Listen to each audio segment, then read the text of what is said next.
ถิ่นทองแดนมวานวัดผู้จำปาเจ้างามผ่องพันฟันไฟโป่งน้ำผู้สมท่าทางเป็นสตรีสีเหือนสูงค่าทักทายยิ้มก่อนเพศทรงลาวนุ่งห่มงามตาสาวงามแห่งดวงบุพาค่ายปรารถนาห่วมน้องวิวางานบุญนมัสการวัดภูคืนนั้นน้องพายผ่านไปไหวเจ้าพ่อกรรมฐานย่อมือประนมอธิษฐานชาตินี้ชาติหน้าให้อายและน้องพบพาเป็นความจริงสู่สุขสมใจ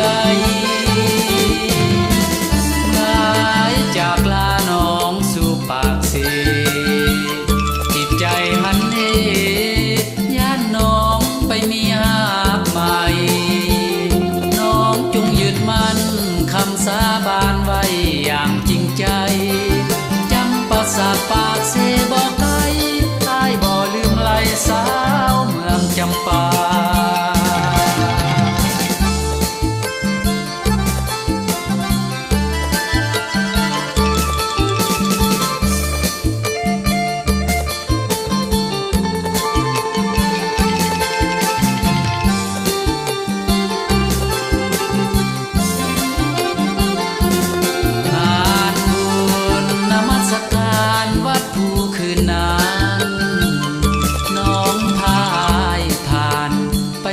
เจ้าพ่อกรรมฐานย่อมือประนมอธิษฐานชาตินี้ชาติหน้าให้อายและน้องพบพาเป็นความจริงสู่สุขสมใจหายจากลาน้องสู่ปากเส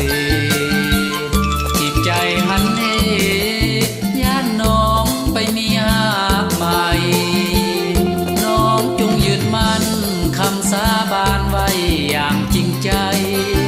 จำประสาทปากเสบอก